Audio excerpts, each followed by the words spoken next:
Today we're going to be talking with Merrill, a top producer here in the Phoenix metro area, specifically about showing agents.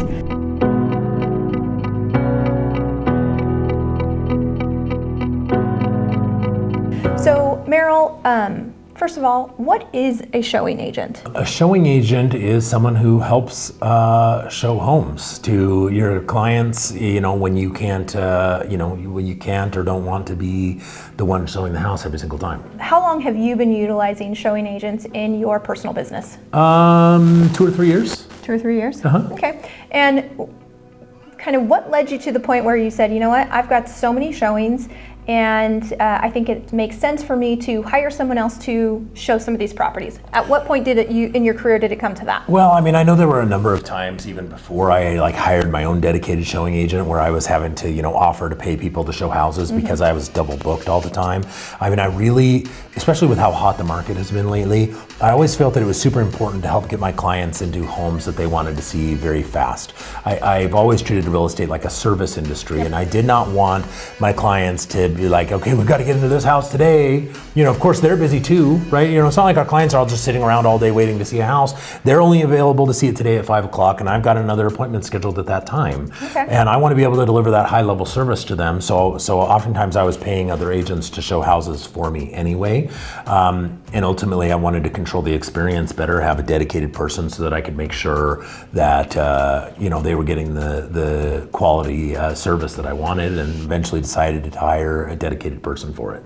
So let me clarify, are you just using showing agents when you're booked, or are you utilizing them more often? Well, yeah, I got a little spoiled, right? Once you had the showing agent, you want to keep them busy, right? My showing agent's on salary, so I'm paying her for 40 hours a week either way.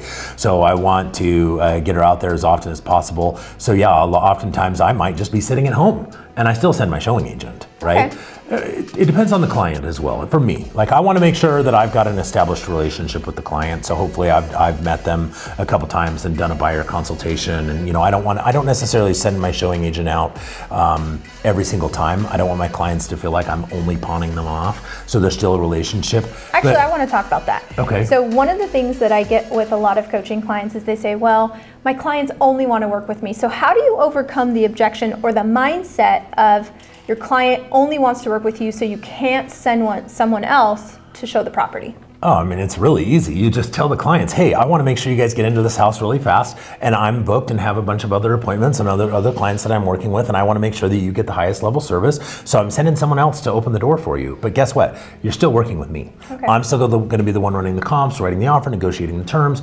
They're just going to help get you into the house. Okay, so is that literally the script that you use? Yeah, most of the time. Okay. Uh-huh. And do they ever say, no, that's fine, I'll wait, I don't want to see the home with someone else, I only want to see it with you?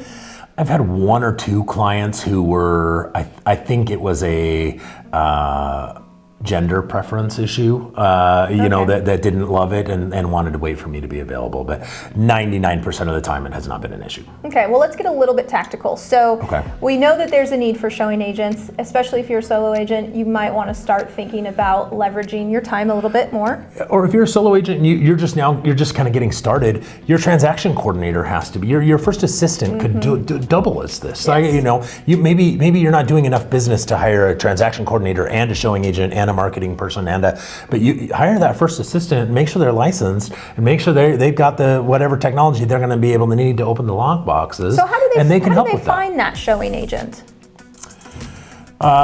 There are very few salaried positions in real estate, right? Sure. So it is not difficult to post an ad on Indeed or anywhere else like that saying, hey, I'm hiring this salaried person and you're a real estate agent, you're out there struggling, the average agent is selling 2 homes a year or whatever it is that they're doing, and I think you'll have plenty of people who are interested. What should you pay them? Because that's another question I get is, how do I compensate this person? Do I give them a split of the commission? Do I pay them per door? What have you found? Because you've been doing it for a couple of years now. What's the best practice for your business, and what did you learn along the way? Well, first of all, how much you pay depends on your market, right? If you're in Beverly Hills, you're probably going to have to pay your showing agent more than I pay mine. We are not in Beverly Hills. Not in Beverly Hills, right? Our average sales price is about $400,000. So we pay our showing agent a pretty low base salary, and then I'd also pay them 5% on every single deal that I close, regardless of their level of involvement. Tell them a little bit about that, because you used to only pay on the deals that your showing agent would help you, and then you transitioned that a little about a year ago.